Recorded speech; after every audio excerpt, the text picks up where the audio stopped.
the janitor. They called her the janitor. They laughed when she read during breaks, then froze when she stepped up at graduation as valedictorian and exposed everything. At Larchmont Hills Academy, everyone knew Olivia Cranston and Camille Strathmore, daughters of people who flew private jets and dined where menus had no prices. When they entered rooms, people stood or looked down out of habit, fear, or envy. They weren't evil exactly, but had learned young that kindness was optional. Respect was reserved for those who offered something in return. And for someone like Janice Albany, the quiet black woman with soft eyes and calloused hands, they saw nothing to gain. Janice had worked at the school for almost 2 years. She arrived before dawn and left long after the last luxury SUV pulled out of the gated lot. She polished trophies, scrubbed floors, and kept restrooms from smelling like privilege. She rarely spoke unless spoken to, her voice always calm as still water. One lunch break, Camille rushed back to retrieve her forgotten phone from the chemistry lab and caught Janice in an empty classroom. She wasn't cleaning. She was studying a thick biology textbook, lips moving silently as she read. Camille leaned against the door frame with a smirk. "Didn't peg you for a science girl." Janice looked up. "Just refreshing some old knowledge? You're going to teach now, too." Camille tilted her head mockingly. Janice smiled. "Not exactly." It began with small comments and snickering when Janice walked by. Camille enlisted Olivia, and together they made sport of her. "Look," Olivia whispered, as Janice wheeled her cart past their lunch table. "Einstein with a mop." Camille chuckled, probably writing her thesis on floor wax. Their laughter carried. Some students joined in.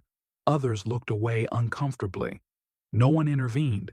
Janice kept her head down, she always did, but the students missed how her eyes studied the school crest on the wall, not with bitterness, but calculation. They didn't notice how she listened more than spoke, or the notebook tucked in her cart's side pocket filled with observations. Only one person showed her kindness: Mr. Del Toro, a literature teacher from Fresno with a soft spot for underdogs. He once found Janice carefully straightening copies of To Kill a Mockingbird on a cart outside his classroom. "Most people just stack them and move on," he remarked. Janice gave a half shrug. "That book deserves better than crooked edges," he grinned. "I say that all the time." He paused. "You've read it?" "Twice," Janice replied. "First in high school, then when I was old enough to understand what it really meant." He never pried further, but afterward left books for her on the bench outside the staff room every other Friday. No note, no questions, just quiet respect. Still, the girls' cruelty continued. One afternoon, Olivia waited until Janice passed by and said loudly, "I bet she sleeps in the janitor's closet, probably dreams in Clorox." It wasn't merely rude, it was cruel. But Janice kept walking, which bothered Olivia more than any reaction. She expected shame, anger, or at least a flinch. Janice's silence was a mirror they couldn't avoid, and that made her dangerous. After the school's lights dimmed around 8 p.m., Janice transformed. With classrooms empty and teenage self-importance gone, she'd roll her cart into the supply closet, change into a fresh shirt, and carry her notebook to room 114. No class had used room 114 in years. It had flickering lights and uneven desk legs. Teachers avoided it, but Janice had claimed it. The door didn't lock, which suited her fine. She didn't need privacy, just space. She'd pull out her laptop, a 6-year-old Dell missing the in key, and log into her coursework. She was 6 credits away from completing a degree in educational leadership through an accelerated program offered by the university that operated Larchmont Hills. A little-known clause in the staff handbook granted full scholarships to employees working at least 30 hours weekly. Most never noticed it. Janice did. It wasn't about ambition anymore. It was about finishing something interrupted years ago, back when she had a child, a husband, and a stable job in Maryland, before losing all three within 18 months. Life knocks the wind out of you before you realize you'd been holding your breath. But she never complained. That wasn't how she was raised. Sometimes late at night, her sister in Detroit would text, "You sleeping or still playing superhero?" Janice would reply with a photo of her textbook. Chapter 6 is kicking my behind. Her sister always sent back a laughing emoji with, "You're still the smartest person I know. Don't let those stuck-up girls get to you." She never told her sister how bad things really were, like when Camille accidentally knocked over a bucket of dirty water and smirked as Janice cleaned it up, or when Olivia told parents touring the school that Larchmont loved hiring charity cases.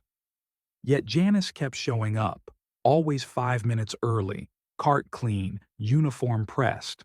She was patient, but not naive. She understood the school's culture better than the girls ever could.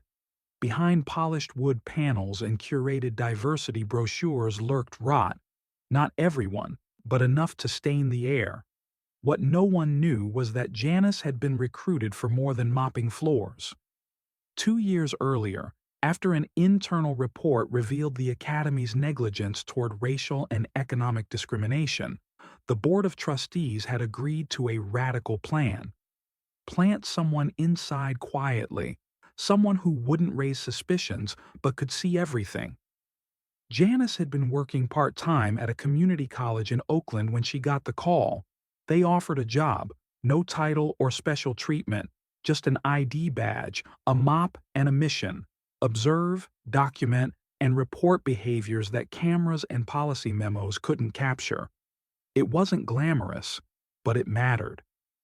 In the quiet night hours, with coursework in one window and field notes in another, Janice documented everything.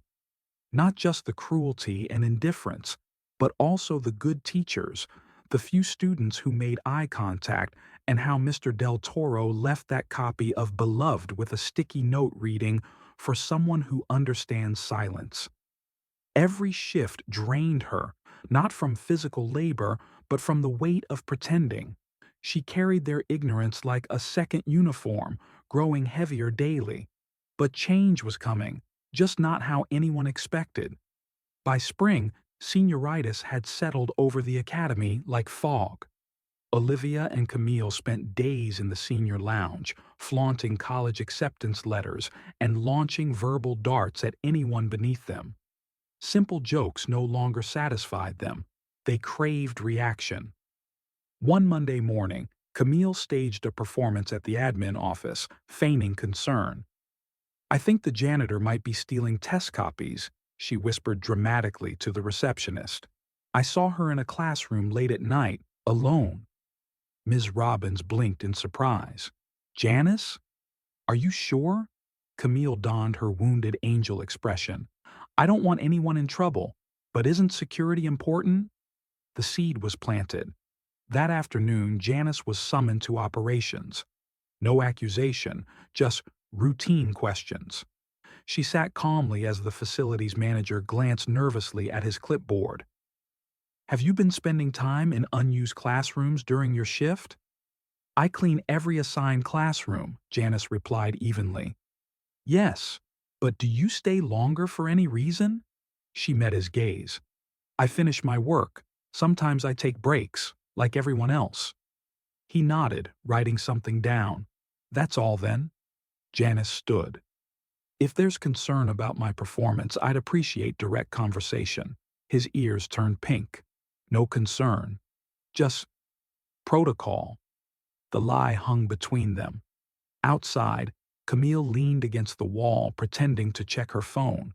Her smile was pure venom. "Everything all right, Miss Albany?" she asked, voice sugary. Janice didn't blink. "Better than you'd think." Camille's expression faltered momentarily before resetting. But this wasn't just play anymore. These girls had grown up watching privilege evade consequences, making them bold and reckless.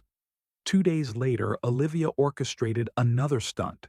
She dropped a silver necklace near the janitor's closet, then loudly discovered it missing from her locker during lunch. A crowd gathered as she gestured dramatically. "I swear it was here this morning. I guess it could be gone forever." Camille chimed in, "Maybe check the mop bucket." Their friends laughed, some from nervousness. When an administrator overheard and offered to investigate, Olivia backpedaled. "No, I probably just misplaced it. Not a big deal." The moment passed, but damage lingered. That evening, Mr. Del Toro stopped Janice in the hallway. "You doing okay?" Janice looked up from her cart. "You've been here long enough to know the games these kids play." He sighed.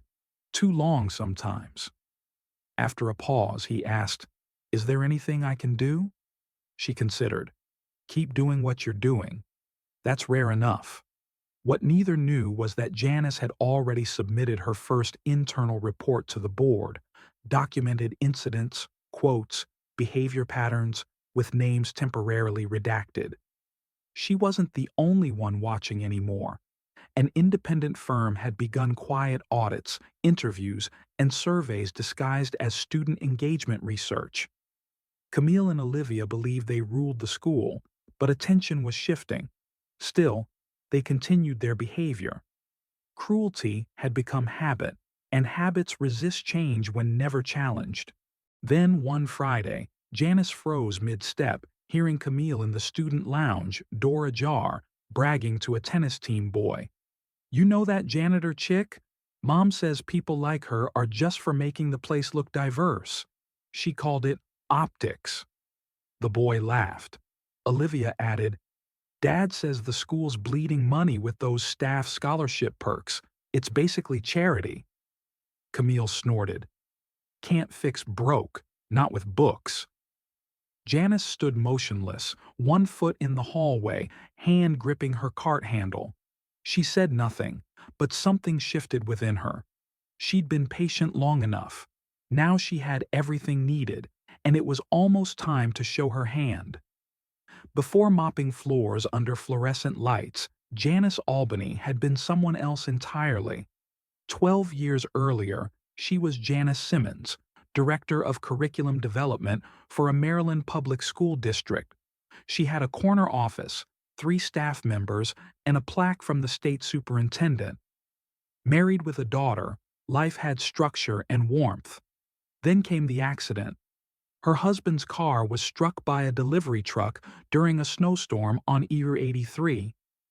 He didn't survive. Their daughter Kira, 6 years old, barely lived, 2 months hospitalized, then a year of surgeries and rehabilitation. Insurance covered most costs, but not all.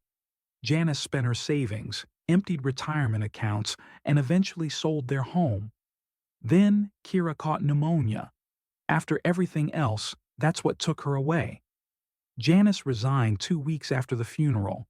She couldn't face schools without seeing Kira's empty chair, couldn't bear children's laughter without remembering her daughter's silenced voice. She drifted through odd jobs, temporary housing, and finally settled in a studio apartment in Antioch, California. Yet she never stopped learning. That's how she discovered the program, an educational equity initiative through a university partnership. A fresh start. When they asked if she'd go undercover to investigate behavioral discrepancies among privileged students and faculty attitudes, she agreed immediately. Not for money, but because systems had failed too many people who looked like her. She applied for the janitor position under her maiden name, passed background checks, and tucked away her credentials. Initially, she planned to simply observe. But what she witnessed, teachers mocking students with disabilities when they thought no one heard, discussing financial aid recipients as if poverty were a character flaw, and of course, Camille and Olivia, whose parents' donations had named the gymnasium, changed her approach. Their confidence wasn't arrogance, it was inherited immunity. Janice wasn't shocked, just disappointed. The school's founder, Eleanor Larchmont, had envisioned the academy as nurturing leaders from all backgrounds. That vision had faded beneath wealth, marketing, and legacy admissions. So Janice documented everything methodically: dates, language patterns, staff responses or silence. She attended faculty meetings when invited, always sitting in back corners. She asked questions that made people squirm. She joined committees others avoided. Quietly and systematically, she became the board's missing perspective. Evenings when halls emptied, she studied, not just observing, but rebuilding herself. Each completed module reclaimed another piece of the woman she'd been. While reviewing institutional gatekeeping research, one line resonated: true authority doesn't announce itself. It waits to be noticed. She underlined it twice. The time approached. Graduation loomed 3 weeks away. She'd completed her program silently, achieving top cohort ranking. The board had cleared her to speak. Camille and Olivia strutted through hallways like owners, unaware what awaited them. The faculty would soon learn that not all lessons happen in classrooms. For 2 years, Janice had walked behind them. Now she would stand center stage, and they wouldn't see it coming. Graduation morning dawned clear over Antioch. Tension accompanied some into Larchmont Hills Academy's auditorium. Families filled seats, parents bursting with pride, phones ready, flowers and expensive perfume creating an atmosphere of achievement. Camille wore a champagne-colored stole, her mother flown in from France for the occasion. Olivia's professionally styled hair and meticulously applied makeup projected the confidence of someone who had never questioned her place in the world. They posed for photos, laughed like royalty, and carried themselves with the assurance that life would continue serving them generously. Backstage, Janice stood in her simple black robe. No decorative cords or honors tassels. She'd declined the academic medal offered by the committee. She needed just one moment, and it had arrived. Dean Leonard approached with a program. "Ready, Miss Albany?" "I've been ready," she replied, meeting his gaze. He nodded tightly before returning to the podium. Camille and Olivia passed without noticing her. Why would they? She remained furniture to them. The ceremony proceeded traditionally. Names announced, families applauding, standard speeches delivered, and the jazz trio playing forgettable background music. Then Dr. Leonard returned to the microphone. "Before concluding our commencement, we have a special recognition, deliberately kept confidential until now." Students shifted in their seats. Parents leaned forward. Even faculty appeared confused.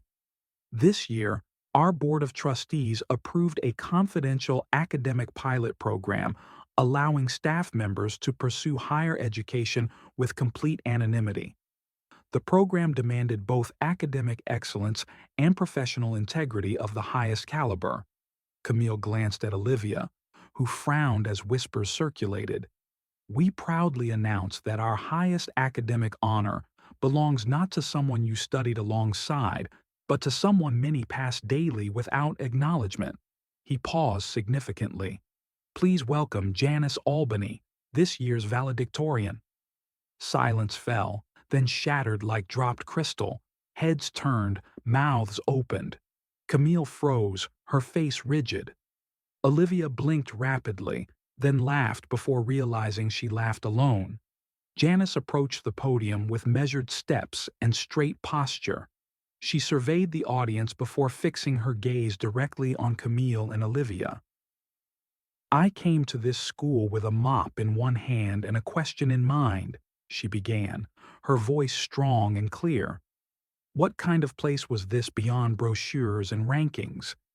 Could respect be found here, or was it reserved exclusively for those with the right clothes, shoes, and surnames?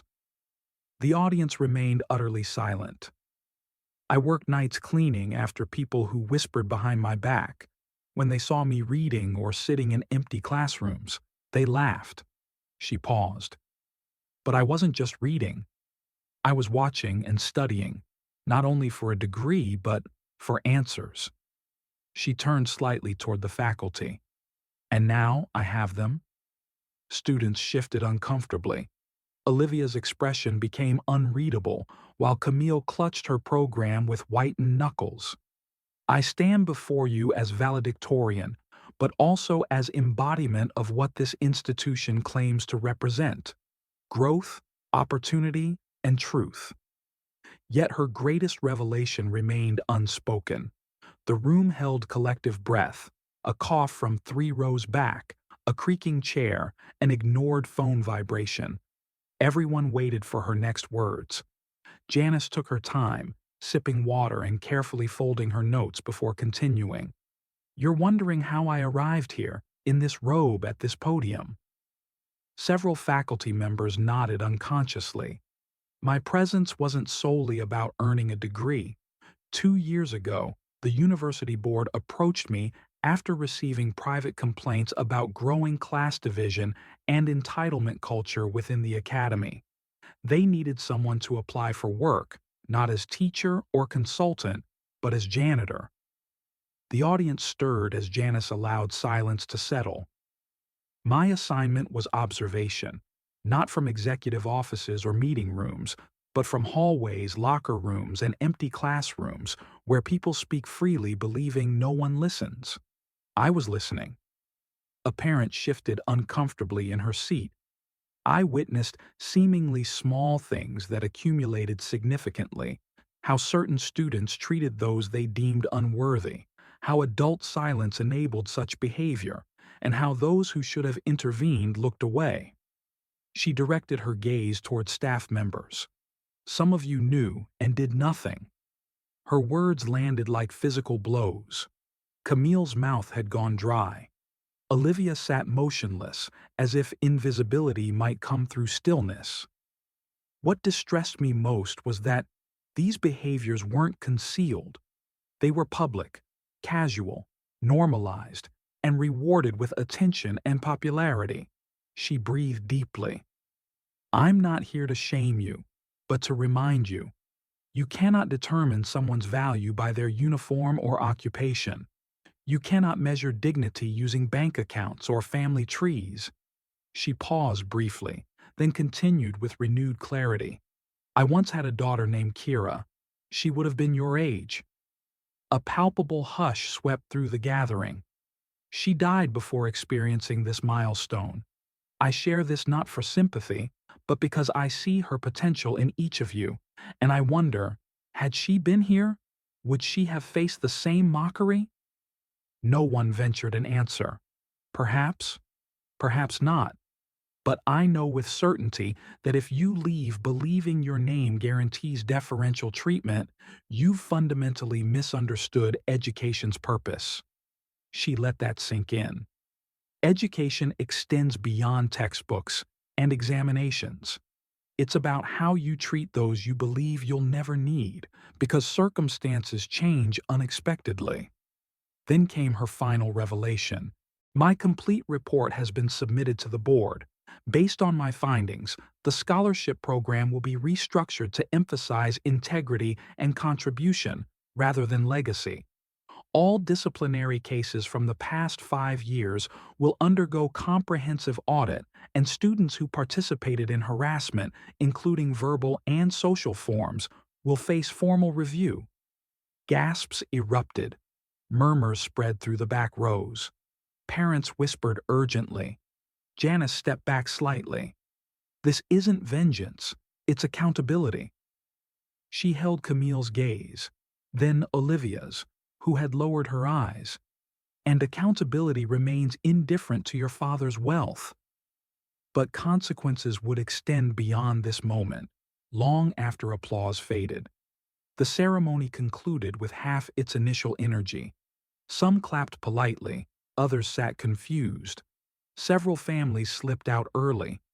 Janice maintained her composure, smiling as she returned to her seat, no longer in the shadows, but prominently positioned among board members and professors who regarded her with newfound respect. Camille exited silently. Her father waited by their car, tight-lipped, avoiding eye contact. Olivia's mother stood cross-armed by the valet, stunned speechless. No congratulations, no flowers, just uncomfortable silence. Inside, teachers gathered around Janice, the same ones who had previously offered nothing beyond minimal courtesy. Mr. Del Toro waited patiently until they could speak. "You didn't just deliver a speech," he said. "You transformed the atmosphere." Janice smiled gently. The air needed changing. On the lawn, younger students buzzed with excitement. A girl in red whispered, "I didn't know she was even a student."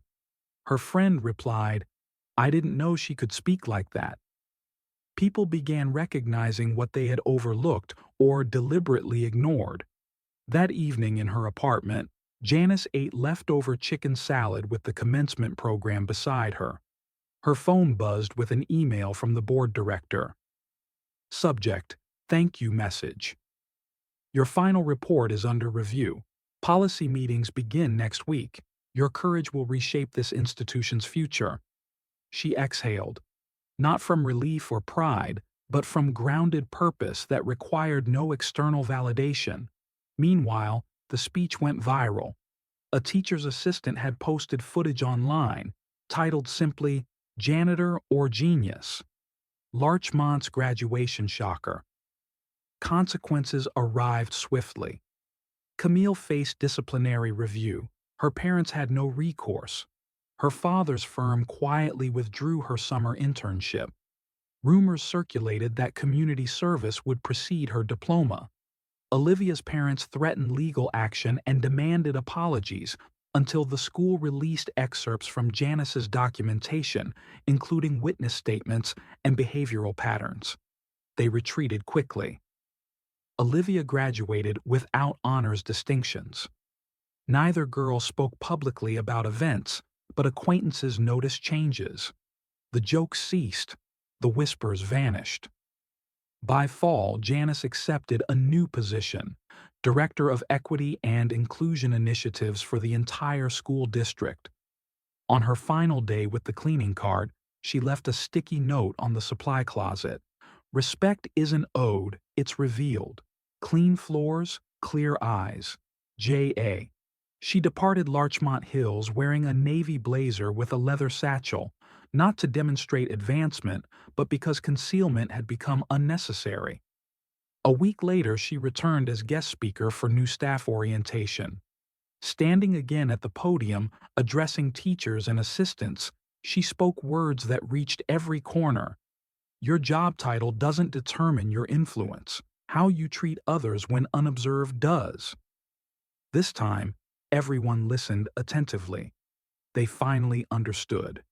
Respect isn't measured by volume, but by depth of reception.